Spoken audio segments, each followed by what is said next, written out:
Salut la gang, bienvenue à Radio B52, le podcast du Québec. Merci de nous écouter en grand nombre et de vous abonner à notre chaîne sur YouTube. On part ça. On assiste à un phénomène assez particulier au niveau des médias québécois. Actuellement, depuis l'élection du présent gouvernement provincial de la Coalition Avenir Québec.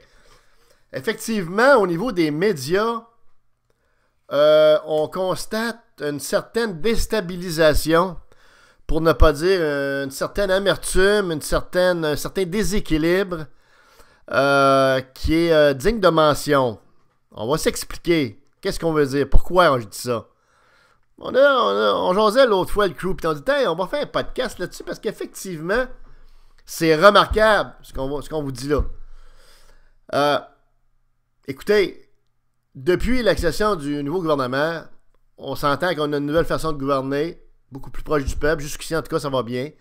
Ce qu'ils appelle une lune de miel, la lune de miel, elle perdure encore. Là. Elle n'a pas juste duré 3 semaines, 1 mois. Rendez-vous, on est rendu au mois de février. Fait que, faudrait peut-être qu'on change de terme, changer le terme lune de miel pour tout simplement gouvernement apprécié des Québécois, tel que le démontrent les récents sondages.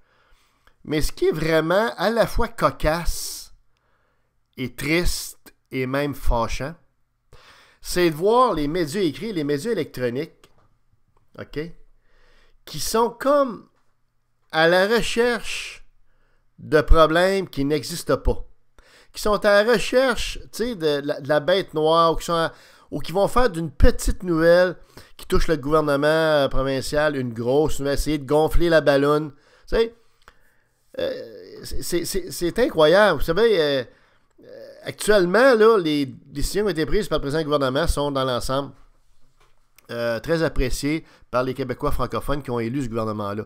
Mais, vous savez, les radios, par exemple, dans la grande région de Québec, moins à Montréal. À Montréal, le talk radio est plus diversifié, il est plus cool, il est plus soft un peu. Il est plus international également, il est moins local puis moins agressif à Québec. Mais à Québec, tous les petits mononcles agressifs, là, les joueurs de golf, là, les Jeff Fillion, les Jérôme Landry, les comment il s'appelle, Moret, Jacques Moret, Sylvain Bouchard, on pourrait tous les nommer parce qu'ils sont tous pas mal de la même facture. Ces gens-là se nourrissent de polémiques, ces gens-là se nourrissent, comprenez-vous, de problèmes. Leur façon de faire de la radio, ben c'est une façon agressive, une façon confrontante. Tu sais, ce qu'on constate, dans le fond, c'est qu'ils essayent de bâcher, dans le fond, le présent gouvernement, les gens au pouvoir actuellement, puis ils ont de la misère, parce qu'il n'y a pas ben grand-chose à se mettre sous la dent. C'est un petit peu comme des vampires qui n'ont pas de sang à boire la nuit, tu sais. On dirait des charognards ou des vautours, comprenez-vous, qui n'ont pas de carcasse à se mettre sous la dent, comprenez-vous, là? C'est aussi incroyable que ça, ce qu'on voit, là.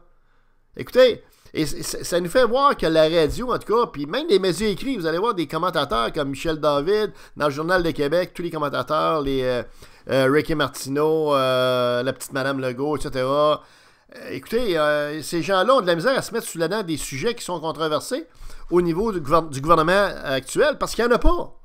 Il n'y en a pas. Ça ne sera pas éternel, on s'entend. La perfection n'est pas de ce monde non plus. Déjà, il y a eu des choses qui ont accroché un petit peu, tu sais, comme le ministre Lamontagne avec le congédiement d'un employé du ministère de l'Agriculture, etc. Mais il reste qu'au total, globalement, quand on élève l'hélicoptère, ça va assez bien, merci. Puis on a un autre style de gouvernement que les vieux gouvernements des vieux partis libéraux, péquistes, qu'on avait depuis quasiment 75 ans. Hein? Mais c'est de voir, dans le fond, tous ces aigles-là là, qui virent autour de la CAQ, qui virevolent dans les airs, des vrais faucons qui attendent juste de foncer sur leur proie, mais qui n'ont rien à se mettre sous la dent, puis qui ratatinent comme des pots de chagrin, qui n'ont rien à dire, parce que finalement, ces gens-là, tout ce qui les nourrit, OK? En tout cas, du moins dans la radio plus particulièrement régionale de Québec et dans certains médias écrits également, tout ce qui les nourrit, c'est la controverse, c'est la polémique, c'est quand ça va mal, c'est quand quelqu'un s'accroche les pieds, puis là, on y tombe d'en face, puis on le cale, puis on le détruit, ouais? Et dans ce sens-là, les médias, d'ailleurs, devraient peut-être lever l'hélicoptère puis se remettre en question parce qu'il y a quelque chose d'un petit peu, comment dire, vicieux dans leur façon de traiter la nouvelle puis de traiter, dans le fond, les gens en général, notamment les politiciens.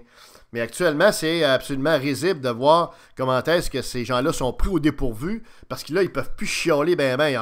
Dans la grande région de Québec, il reste la bombe puis son tramway. Et puis, mon Dieu, il n'y a pas grand-chose à part ça, là, tu sais, quand on cherche vraiment là, des petits chars de merde ici et là, on n'en trouve pas ben. Fait que ce qu'on veut dire là-dedans, c'est que ça nous montre une chose aussi, c'est que ces médias-là devraient se remettre en question. C'est-à-dire que, au lieu de tout le temps brasser de la merde, il y aurait-tu moyen des fois de jaser de quelque chose de positif? Beaucoup plus. Tu sais, de jaser de ce qui va bien. Ici, au national ou en international. Puis de jaser un petit peu ce qui se passe ailleurs là, dans le monde, ça ferait du bien. Pas juste dans notre cour, dans notre carré de son, comprenez-vous, le pont de Québec. Le pont de Québec, ça doit faire 150 ans qu'on en entend parler, comprends-tu? Il est aussi rouillé qu'il était il y a 150 ans. Puis il va être rouillé de la même façon il y a 150 ans. C'est un phénomène, c'est mystique, c'est probablement spirituel. Ce pont-là, effectivement, il est scrap, mais il tient debout. Bon.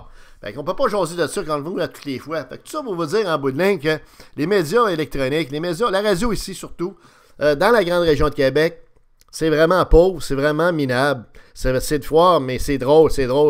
On écoute 5 minutes de podcast, comprenez-vous, puis on voit que ces gens-là sont pris au dépourvu parce qu'ils étaient habitués de bâcher Papounet, là, comprenez-vous, les libéraux, puis les péquistes, Couillard, puis toute la gang, Lisée avant, le professeur, toute la gang.